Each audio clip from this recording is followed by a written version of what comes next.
Hello दोस्तों, कैसे आप सभी लोग। Good morning. मैं मंजय पटेल अपने यूट्यूब चैनल राज स्टडी पॉइंट में आप सभी का स्वागत करता हूं। बैठिए। नमस्ते सबको। अगर आप हमारे चैनल पर नए हैं, यूट्यूब पर जाइए, सर्च कराइए Raj study point by Manjay sir के नाम से हमारा चैनल चल रहा है। वहां से हम लोग लगातार भूगोल की क्लास लगाए हुए हैं। भूगोल विषय की तैयारी हम लोग कर रहे हैं। आप भूगोल की तैयारी कीजिए। वीडियोज अगर आपको अच्छे लगते हैं तो लाइक, शेयर और सब्सक्राइब कीजिए चैनल को। सब्सक्राइब करने से क्या हो जाएगा कि जो भी नोटिफिकेशन होगा वो आपके पास तत्काल पहुंच जाएगा। सारी जानकारी आपको होती रहेगी। ये जो मेरा बेस है ये सिर्फ एनटीपीसी के लिए है। जो तैयारियां चल रही है एनटीपीसी और ग्रुप डी, बस दो ही पेपर। बाकी तो जानकारी इसमें टीटी की भी हो जाएगी ना, एसएससी की भी हो जाएगी। लेकिन मूल रूप से जो मेरा पढ़ाने का उद्देश्य है वो है आपका सिर्फ एनटीपीसी और ग्रुप डी। तो आप इस वीडियोज के माध्यम से अपनी तैयारी कर सकते हैं। जैसा कि आप लोग देख रहे हैं कि हम लोग लगातार जलवायु पढ़ रहे हैं। जलवायु की एक क्लास हो चुकी है। अगर आप उस क्लास को नहीं देखे हैं, आपसे रिक्वेस्ट है कि आप उस क्लास को देखिए, उस वीडियो को देखिए, ताकि जो भी चीज़ें वहाँ पढ़ाई गए हैं उसकी समझ यहाँ पर हो जाए और जो भी चीज़ें यहाँ पढ़ेंगे वो आपको आसान हो जाएगा। ठीक है, तो आज हम लोग को पढ़ना है मानसून। हम लोगों ने चर्चा कर लिया था सब कुछ। अब आज हम लोग मानसून की चर्चा करेंगे। हम लोग आज पढ़ेंगे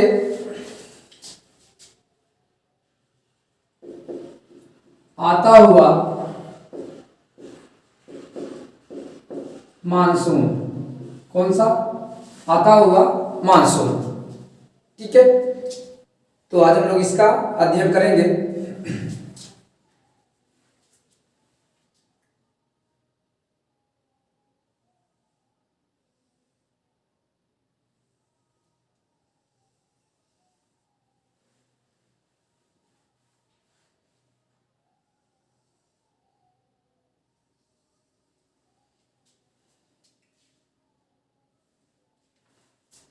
ये यहां से हम लोग समझ लेंगे, इतने की जरूरत है।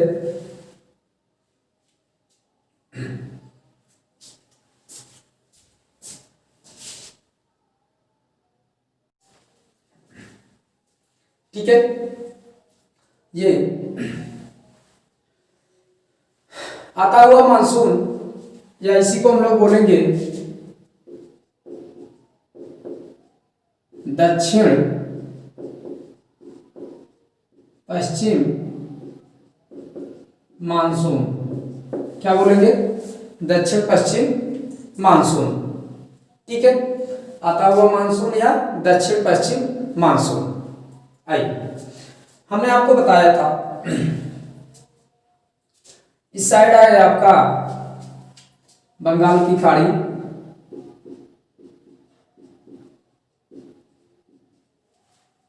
यहां है अरब सागर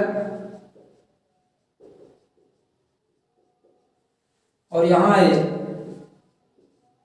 हिंद महासागर। ठीक, आइए आते हुए मानसून के बारे में बात की जाए तो 1 जून को, किस जून को? 1 जून को ये आपका केरल, क्या है? केरल।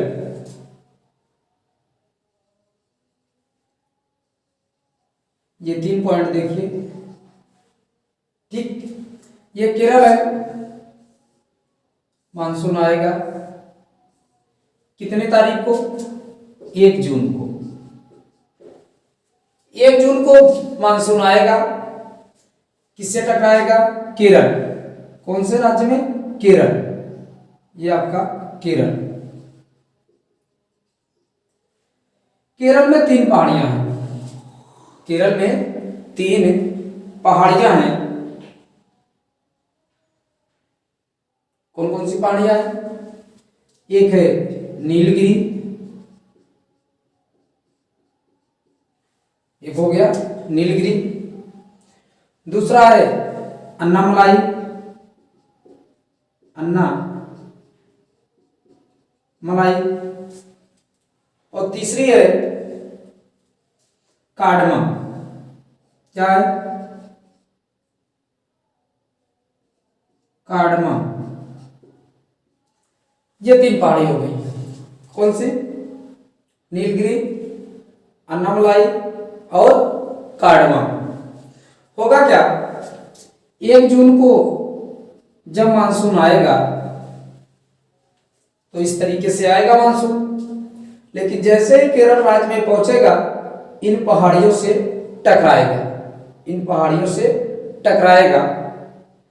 इन पहाड़ियों से टकराने के कारण, इन पहाड़ियों से टकराने के कारण यहां पर क्या करेगा? वर्षा करेगा। इस भाग में वर्षा करेगा। यहां पर तो वर्षा हो जाएगी। अब देखिएगा, समझ में आया? 1 जून को आएगा कहां मानसून? केरल राज्य में। केरल में आने के बाद यह इन पहाड़ियों से टकराएगा। कौन सी? नीलगिरी, अन्नामलाई, कार्डमम। नीलगिरी, अन्नामलाई और कार्डमम। तो इसी केरल में बारिश होगी। इसी केरल में एक राज्य, एक शहर है या स्थान है, मालाबार का तट। क्या है? मालाबार का तट। तो इस मालाबार के तट पर, कौन सा तट है? मालाबार।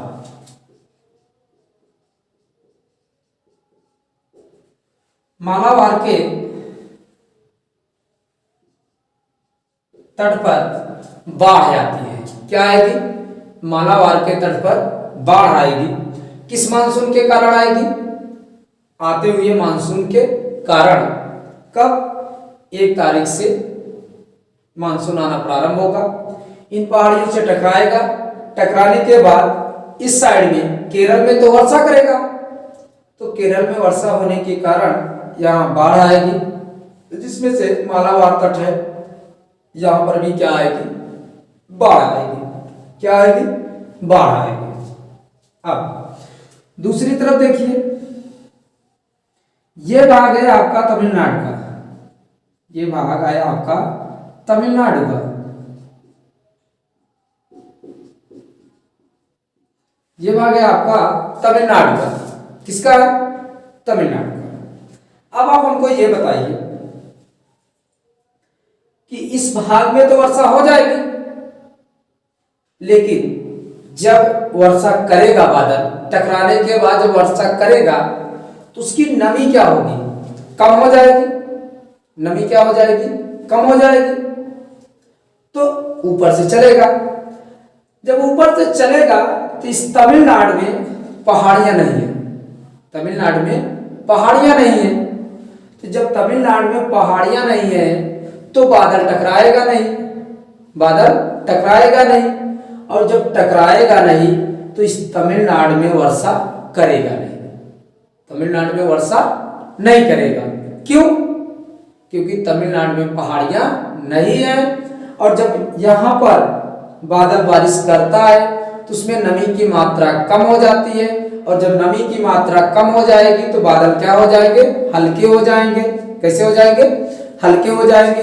हल्के होने के कारण वो ऊपर उठेगा और आसानी से क्या हो जाएगा? तमिलनाडु के ऊपर से चला जाएगा।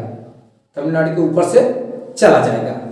ठीक, तो तमिलनाडु में वर्षा नहीं होगी। तमिलनाडु में वर्षा नहीं होगी। ठीक है, तो अब बात उठती है यहाँ तमिलनाडु की। तो तमिलनाडु में एक तट है। कौन सा तट है?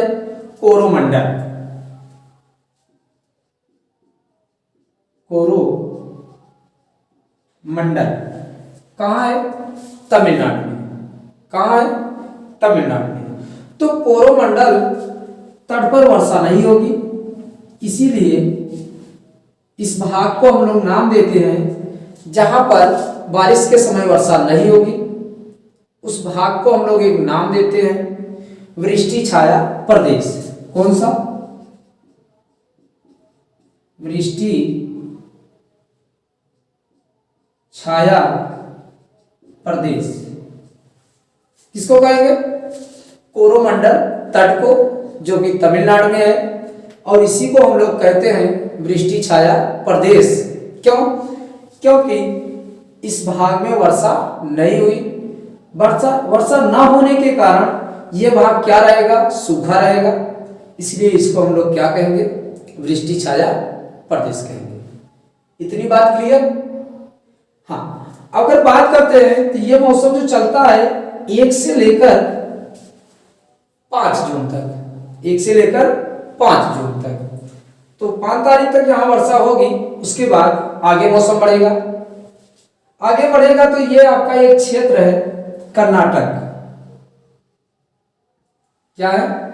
कर्नाटक, और छोटा बनाया जाए, ये है कर्नाटक। तो जब यहां से मानसून आएगा इस तरीके से, होगा क्या? यहां पर कोई पहाड़ियां नहीं है, तो जब कोई पहाड़ी नहीं है तो यहाँ पे वर्षा नहीं करेगा, यहाँ पे वर्षा नहीं करेगा। भाई देखिए, बादल आएगा तो उसके लिए टकराने के लिए पहाड़ियाँ चाहिए, टकराने के लिए पहाड़ियाँ चाहिए। जब बादल पहाड़ियों से टकराएगा तभी वर्षा करेगा। अगर पहाड़ियाँ नहीं मिलेगी, बादल नहीं टकराएगा, तो वर्षा नहीं करेगा, वर्षा नहीं करेगा। अब ये बात उठती है कि आखिर इसके बीच में कितनी ऊंचाई की पहाड़ियां आ जाए ताकि बादल टकरा जाए? तो नियर अबाउट 1000 मीटर।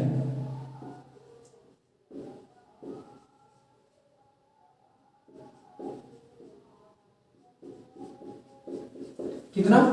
अगर 1000 ऊंची पहाड़ियां मिलती हैं बादल के रास्ते में, तो बादल उनसे टकराएगा और बारिश करेगा। ठीक है, ये क्लियर। आगे बढ़ते हैं, आगे बढ़ते हैं तो ये महाराष्ट्र का क्षेत्र। कौन सा?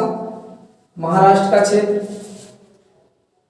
तो महाराष्ट्र के क्षेत्र में चलते हैं तो यहां पर पहाड़ियां हैं, एक पहाड़ी, 2 पहाड़ी, 3 पहाड़ी, और ये 4 पहाड़ियां। कितने हैं? 4 पहाड़ियां हैं। अब ये 4 पहाड़ियां हैं, कौन कौन सी हैं आप जानते हैं? अगर आप जानते हैं तो महाराष्ट्र में उन पहाड़ियों का नाम बताइए जिनसे बादल टकराने के बाद बारिश करते हैं। आप लोग बताएंगे? बताइए। तो यहां पर है, कौन सी है? यस, कौन सी? Yes, A, B, H. Yes, A, B, H नाम लिख देते हैं हम लोग। यस से सत्यमाला, कौन सी पहाड़ी है? सत्यमाला है। ए से अजंता है, ए से अजंता है।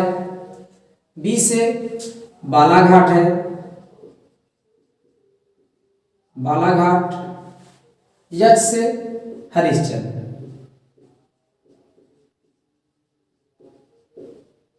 कौन सी? हरिश्चंद्र। सतमाला, अजंता, बालाघाट और हरिश्चंद्र। अब जब बादल आएगा इससे टकराएगा, इससे टकराएगा। हाँ, अब ये देखिए 5 जून से 10 जून तक मौसम यही रहेगा। कितने जून से? 5 जून को मौसम कहां पहुंच जाएगा? कर्नाटक। 5 जून को मौसम कहां पहुंच जाएगा? कर्नाटक रहेगा 5 से 10 के बीच।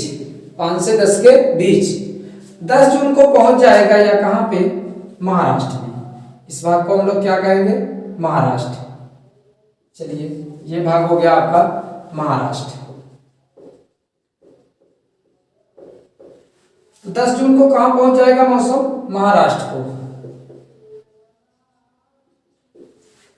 10 जून को कहां पहुंचेगा, महाराष्ट्र में। महाराष्ट्र में ये 3-4 पहाड़ियां कौन कौन सी, सप्तमाला, अजंता, बालाघाट, हरिश्चंद्र। ठीक, इनसे टकराएगा। टकराने के बाद इस महाराष्ट्र के क्षेत्र में बारिश करेगा। फिर यहां से बारिश होगी, यहां पर बारिश करेगा। ठीक है, क्लियर। इसी महाराष्ट्र में एक शहर है, इसी महाराष्ट्र में एक शहर है जिसे हम लोग मुंबई बोलते हैं। क्या बोलेंगे, मुंबई। यहां देख लीजिए, ये मुंबई,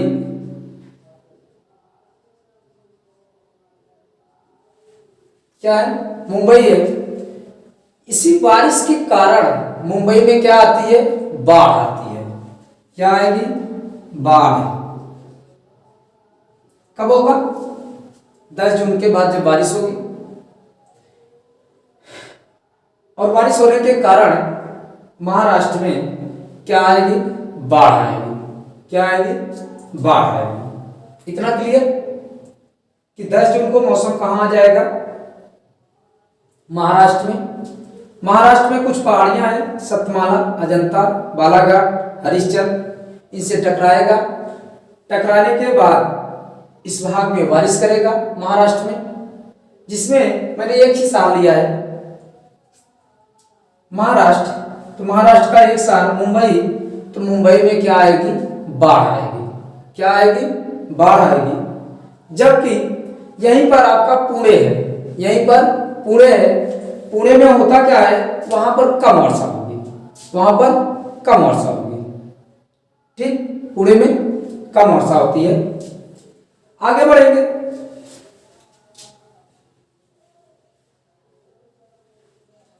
आगे अगर आप बढ़ते हैं, अगर आगे बढ़ते हैं तो आगे आपका है गुजरात। क्या है, गुजरात। कौन सा, गुजरात।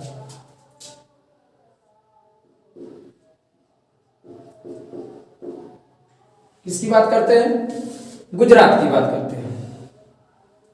गुजरात में है क्या, यहां भी 3 पहाड़ियां हैं, 1, 2 और 3 पहाड़ियां हैं। कौन कौन सी है, एक है आपकी गिर पहाड़ी,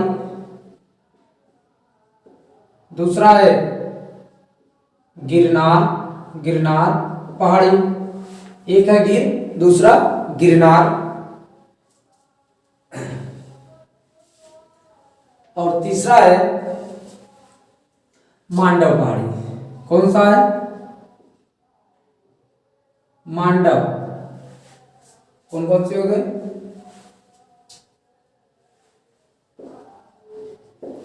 गिर, गिरनार और मांडव। तो ये 3 पहाड़ियां हैं कहां पे, गुजरात में। कहां है, गुजरात में। तो यहां पर मानसून आएगा, इनसे टकराएगा और ये बारिश करेगा। क्या करेगा, बारिश करेगा। गुजरात में जो मानसून पहुंचेगा, देखिए 1 से 5 यहाँ, 5 से 10 यहाँ, 10 से फिर यहाँ, ये पहुंचेगा 15 जून को। गुजरात में कब पहुंचेगा, 15 जून को। जब 15 जून को पहुंचेगा तो यहां पर वर्षा करेगा, यहां पर वर्षा करेगा। ठीक है, यहां पर भी वर्षा हो जाएगी। और थोड़ा सा हम लोग लौटते हैं महाराष्ट्र में। महाराष्ट्र में अगर बात करते हैं तो इस साइड तो वर्षा हो जाएगी, इस साइड वर्षा हो जाएगी, लेकिन इसके बाद ही ये जो पीछे का क्षेत्र है, जो पीछे का क्षेत्र है, इस भाग में इस भाग में वर्षा नहीं होगी। क्यों नहीं होगी? रीजन, जब यहां बारिश करेगा नमी उसकी कम होगी, नमी उसकी कम होगी, बादल ऊपर उठेगा, आगे बढ़ेगा, तो इस साइड बादलों में नमी कम होने के कारण वह ऊपर से चला जाएगा, वह ऊपर से चला जाएगा। जब ऊपर से चला जाएगा तो इस भाग में बारिश नहीं होगी, इन पहाड़ियों के बाद बारिश नहीं होगी। इस भाग को हम लोग एक नाम देते हैं विदर्भ का क्षेत्र। क्या नाम देंगे? विदर्भ का क्षेत्र। जस्ट इन पहाड़ियों के पीछे, इन पहाड़ियों के पीछे विदर्भ का क्षेत्र है, जो कि वर्षा ऋतु में ये भी क्या रहता है? सूखा रहता है।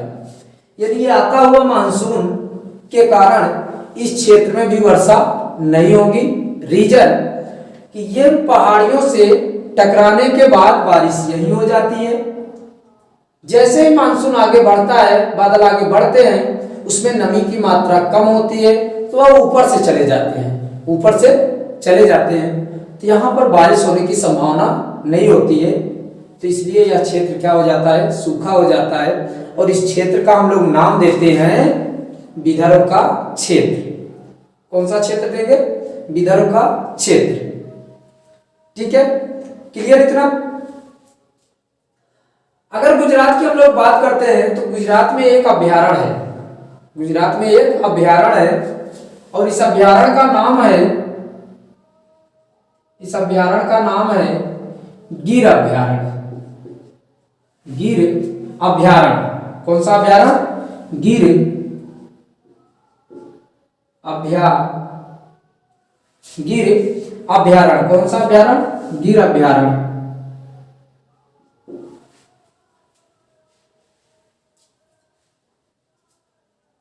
गिर अभ्यारण्य है। कहां पे? गुजरात में। ठीक, गुजरात की बात क्लियर। आगे चलते हैं। जब आगे बढ़ेंगे हम लोग, आगे बढ़ेंगे हम लोग, तो इस भाग की बात करते हैं। यहां से वर्षा करके जब मानसून आगे चलेगा तो यहां पर है पर्वत है, दो पर्वत, एक है यहां पर दो पर्वत है, एक है ऐसे फैला है और ये ऐसे फैला है। एक है विंध्याचल पर्वत। कौन सा? विंध्याचल पर्वत। और ये है सतपुड़ा पर्वत। कौन सा पर्वत है? विंध्याचल पर्वत और सतपुड़ा पर्वत। इस क्षेत्र में वर्षा नहीं होगी। क्यों नहीं होगी? आप देख रहे हैं ये जो पर्वत है इस तरीके से, और यहां पर जो मानसून आएगा वह समांतर आएगा। कैसा आएगा? समांतर आएगा। और जब समांतर आएगा तो यह टकराएगा नहीं। मानसून बादल जब आएगा, अगर पर्वतों के समांतर आता है तो वह टकराएगा ही नहीं। अब देखिए हमको यहां से, ये आपका पर्वत है, अगर बादल इस तरीके से आएंगे ये तो टकरा जाएंगे, टकराएंगे। अगर टकराएगा तो बारिश करेगा, टकराएगा तो बारिश करेगा। ठीक है, जबकि ये जो पर्वत है इस तरीके से फैले हुए हैं, तो मानसून ऐसे आ रहा है, बादल ऐसे आ रहे हैं। अब देखिए इसके समांतर आ रहे हैं, इस पर्वत के समांतर आ रहे हैं, और जब समांतर हो जाएगा तो यह टकराएगा नहीं, और जब टकराएगा नहीं बादल तो बारिश होने की कोई संभावना बनती नहीं, बारिश होने की कोई संभावना बनती नहीं। तो विंध्याचल और सतपुड़ा के क्षेत्र में वर्षा नहीं होगी, वर्षा नहीं होगी। ठीक है, तो इतना था आपका आता हुआ मानसून, आता हुआ मानसून। एक बार हम लोग फिर से रिवीजन कर लेते हैं। ठीक है,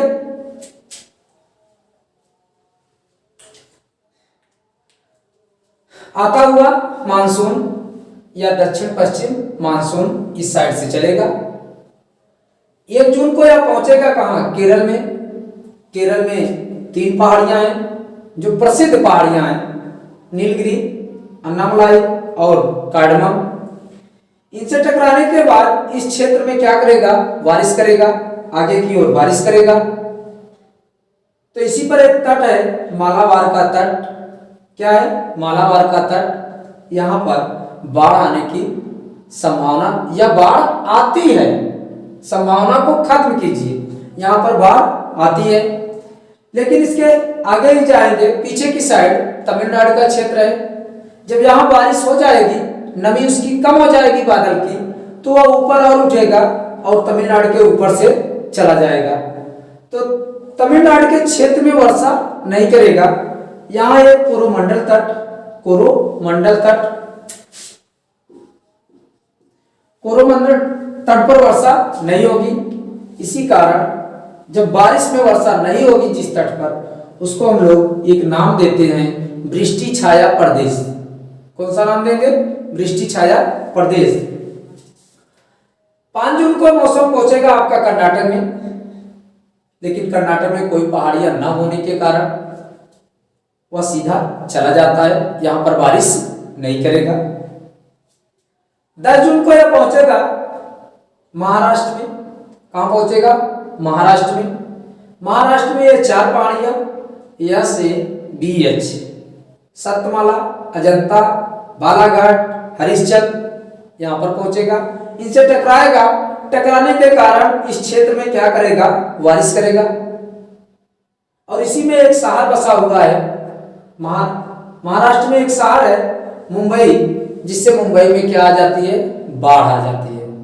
जबकि यही एक शहर है पुणे, पुणे में क्या होता है? बाढ़ नहीं आती है, वहां पर बारिश कम होती है। आगे 15 जून को यह मौसम पहुंचेगा गुजरात में। कहां पहुंचेगा? गुजरात में। गुजरात में 3 पहाड़ियां, गिर, गिरनार और मांडव। गिर, गिरनार और मांडव, यहां पर भी क्या करेगा? बारिश करेगा। टकराने के बाद बारिश करेगा, बारिश होगी। फिर यहीं पर एक अभ्यारण्य बनाया गया है, गिर अभ्यारण्य बनाया गया है। फिर यहां बारिश करने के बाद उसकी नमी कम हो जाएगी, बादल की नमी कम हो जाएगी, वह ऊपर उठेगा और आगे जैसे बढ़ेगा तो यहां पर पड़ता है सतपुड़ा और विंध्याचल पर्वत। क्या पड़ेगा? सतपुड़ा और विंध्याचल पर्वत। तो जब मानसून आगे बढ़ता है तो इन पर्वतों के समांतर हो जाता है। कैसा हो जाएगा? समांतर हो जाएगा। जब इनके समांतर हो जाएगा तो इस क्षेत्र में, सतपुड़ा और विंध्याचल के क्षेत्र में बारिश नहीं होगी, बारिश नहीं होगी। ठीक, ये था। अगर पर्वत से लंबवत बादल टकराएगा, लंबवत टकराएगा, तब तो बारिश करेगा, नहीं तो बारिश नहीं करेगा। महाराष्ट्र के इन पहाड़ियों के पीछे बारिश नहीं हो पाती है। रीजन, क्योंकि पहाड़ियों से टकराने के बाद बारिश इस साइड होती है। तो इस साइड के क्षेत्र को हम लोग विदर्भ का क्षेत्र भी कहते हैं। क्या कहते हैं? विदर्भ का क्षेत्र। तो वर्षा ऋतु में विदर्भ के क्षेत्र में वर्षा नहीं होती। पर्वत की ऊंचाई अगर 1000 मीटर रहेगी तो उनसे बादल टकराएगा और बारिश करेगा। तो यह था आपका दक्षिण पश्चिम मानसून या आता हुआ मानसून। इसको आप वीडियो को एक बार रिवाइज करके देख लीजिए। ये बेस है आपका एनटीपीसी के लिए। ये पढ़ करके जाइए आप, इसमें से 1 या 2 क्वेश्चन श्योरली है मिलेगा। ठीक है, नोट कर लीजिए।